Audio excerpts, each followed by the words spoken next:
Welcome to Publishing in Defense, Security, and Politics, a special series of On Defense and Security.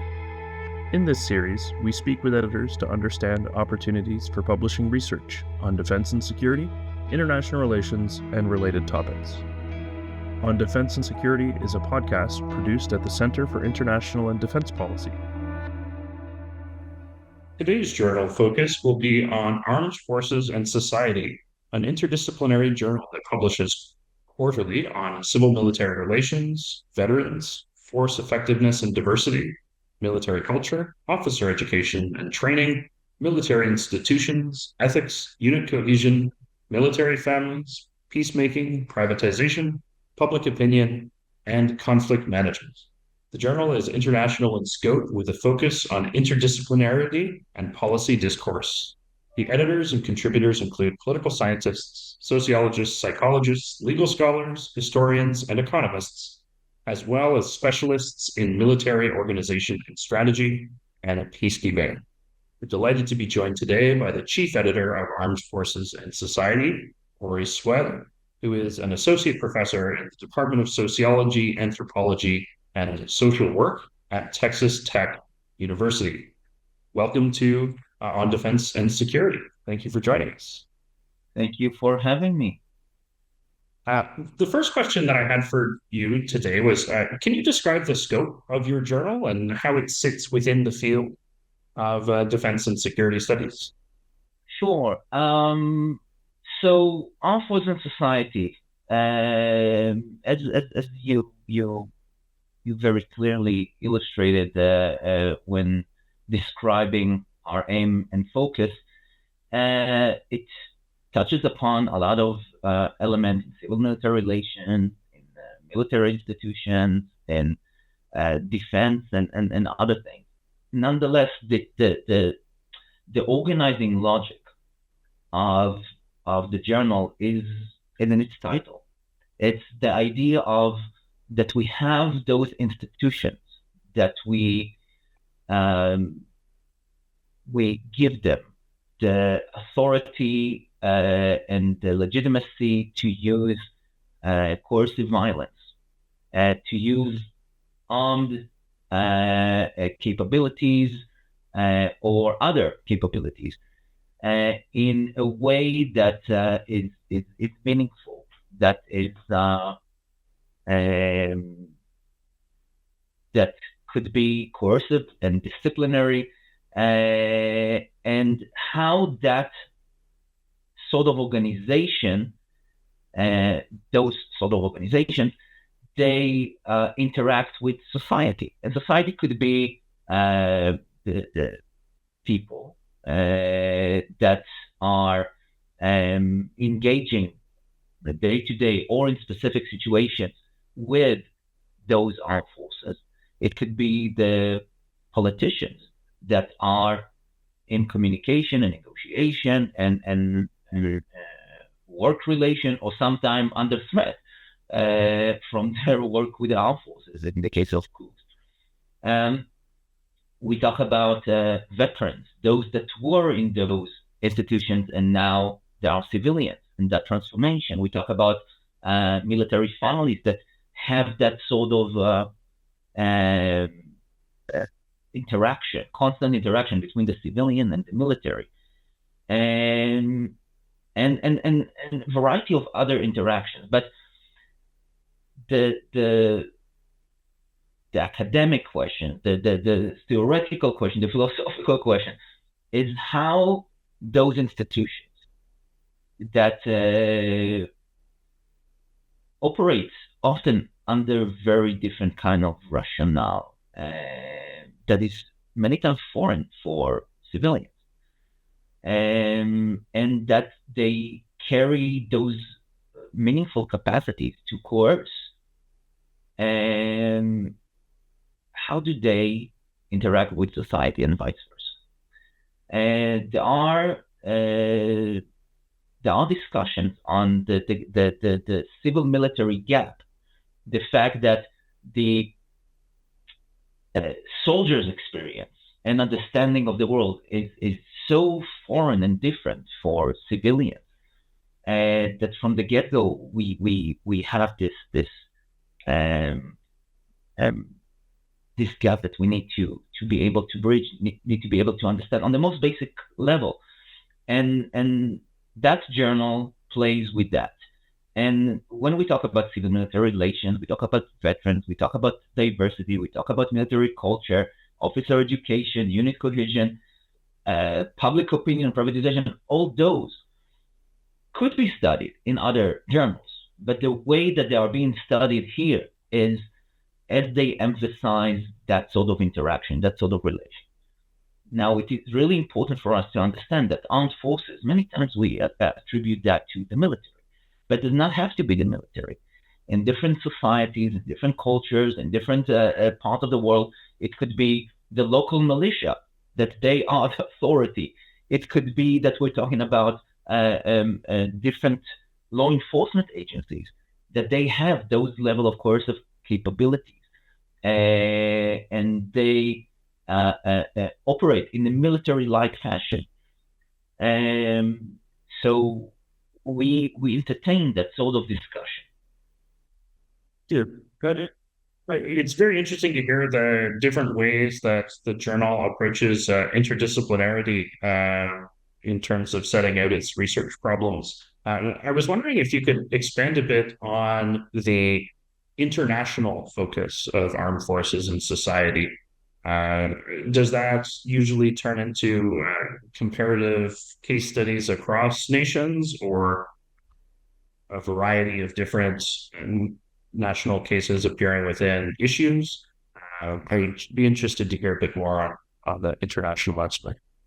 So two things. One, you mentioned the interdisciplinary element, and which I or elaborate for a second, then go to your comment and question on the international. So um, the pursuit of knowledge does not sit in one discipline, in one box, and we have scholars coming from different disciplines that and that have their interaction with that phenomena. And they could be social workers, and they could be psychologists, and they could be philosophers, and they could be mathematicians, and of course, they could be historians, sociologists, political scientists, legal scholars. Uh, that phenomena is really broad, and it's universal, and it plays out differently in different places, and similarly across cases. So we always welcome the interdisciplinary approach and conversation. Sometimes that could be a challenge for us because discipline not that they have their own unique ways to express themselves or to make sense of an argument. And the journal, part of what it does, it tries to make sure that everyone can understand the contribution and the importance and the conversation, regardless of the fact if it's a legal scholar or a political scientist or economist and others. So that's one thing. But now on the international element, armed forces is the universal phenomena. Every society has some sort of iteration of armed forces, and their interaction and relation with the society plays out sometimes in a very similar kind of way because we're talking about a similar type of institutions, and therefore we can produce social science theories that generalize relations. At the same time, we have local iterations that address organizational limitations, geopolitical reality, historical developments, resources available, and other things. So one thing that has been very clear in some parts of the world that, for example, the armed forces, specifically the military, has been the main first response element when we talk about natural disasters. Something that in the West is less so. I mean, we saw that happen in COVID. We saw that happen in some cases. But this is something that it makes more sense in some countries more than others. So we have those iterations. We also have the different understanding of the relationship between the military and the political echelon. That that is one of the main conversations that we have in our Muslim society. This is the civil-military relation conversation, as we try to figure out who is the authority, how we make sure that those who carry the guns want to decide one day to say, hey, we carry the guns, so why won't we be those that decide? And that is a fascinating and important conversation. In some places in the world, we have coups, so we do have the military in charge, and therefore that conversation is explored from a very different angle than as it is from the West. It is the same conversation. It's just a different, you can say, dimension of stage, but this is part of it. Did I answer your question? Yes, it's very interesting to hear the wide scope that the journal covers. I wonder if perhaps you could share a couple of recent articles that might be a particularly good example of how people make scholarly contributions in your journal. Yeah, most definitely. So, I mean, just going through our recent online first articles, meaning articles um, that were accepted, but they did not yet assign a volume. But we want to make sure that the scholarship is presented, the scholarship is shared. So we have the online first option. So just going through it, and you can see a variety of ways to explore that sort of military armed forces and society interaction. So we have this great article by Neil Snyder that looks at how the political dimension of military officers. Sorry, we have another by Christopher Berglund. Sorry, on the demography of the Estonian armed forces and what does it mean. We have another one on the military-industrial complex in Turkey. That relation between the military and the economy and the industrial business sector. We have articles of by Grossman and Recover on women soldiers, female integration into combat unit, and the question of professionalism, and the question of gender inequality and gender tension within the armed forces. So it's a rich conversation that can be approached from different directions. It's not that there is only one way or the right way to do it. And it's a vibrant conversation because we can talk about the individuals, we can talk about the institutions, we can talk about specific type of interactions, specific type of forums. We can talk about this in hindsight. There were several articles that we received recently on veterans, that soldiers that finish their service as a veteran, they try to reintegrate to society and they decide to work in the prison industry. And what does it mean? And because we're moving from one total institution to another, but in a different kind of way and capacity. So we have a lot of discussions that as long as they entertain that tension and that unique conversation, we're open. open to listen, open to explore. For an article to be considered, it needs to be first fitting with that conversation. It needs to be methodologically rigorous enough. So we entertain a lot of different research methods. It just needs to be rigorous enough. So small samples often are being rejected unless there is really, really good justification for the small sample. It needs to have a theoretical contribution that converse with the type of discussions that we have in the journal, and not just a hint to theory or a nod.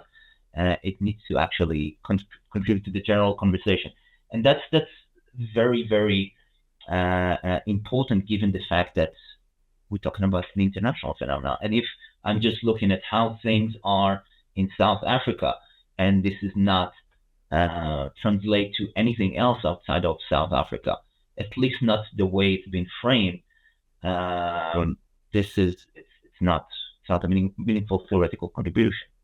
We have an option in the journal to have research notes that are more data driven, and they could be case focused,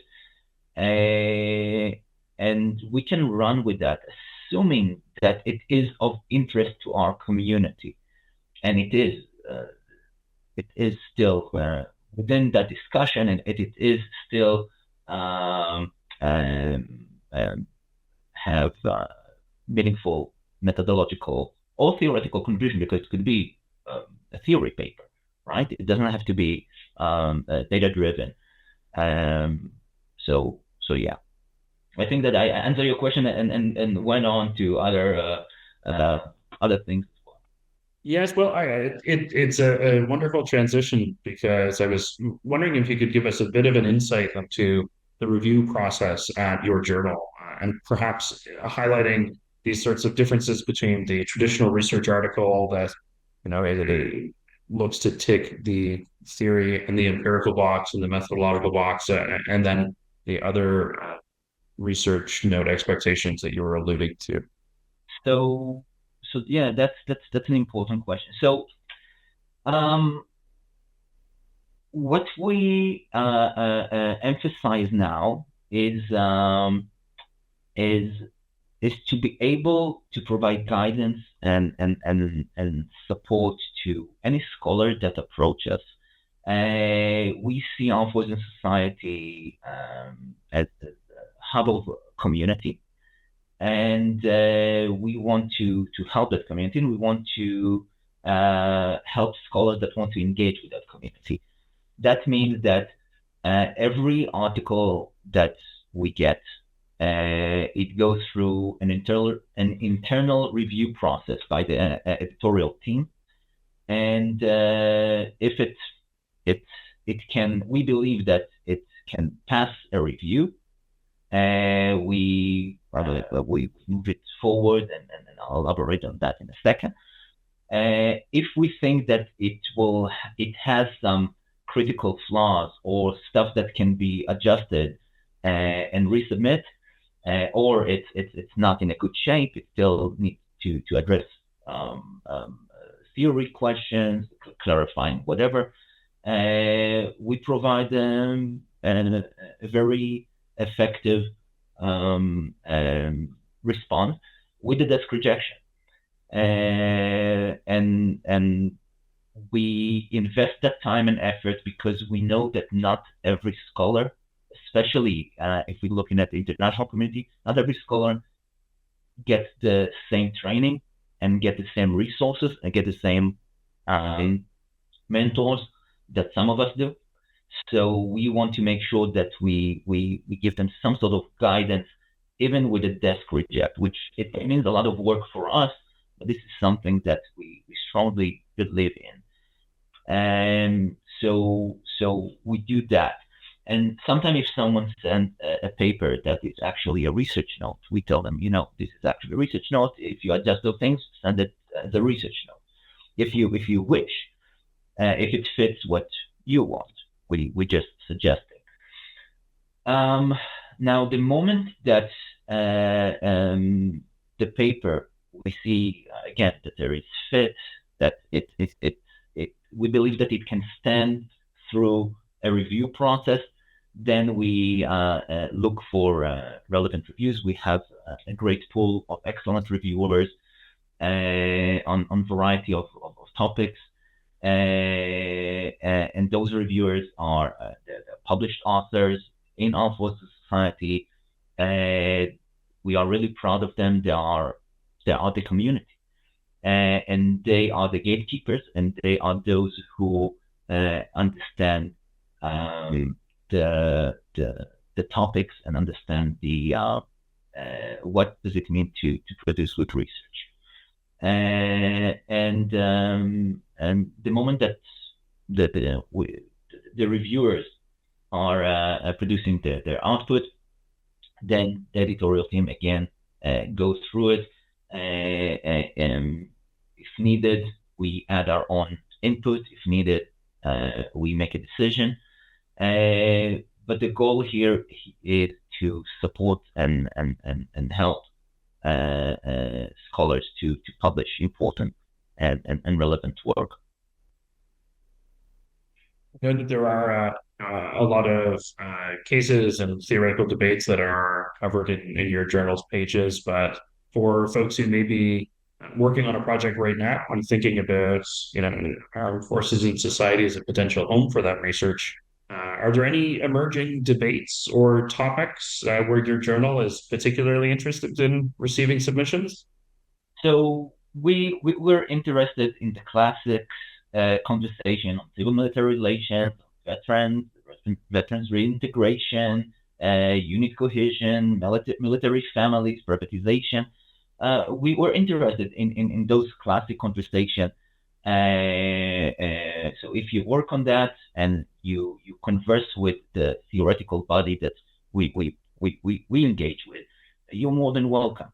At the same time, we have emerging conversations that correspond with changes in the global landscape, let's say, talking about motivation to recruitment, talking about militarization of societies, talking about the rise of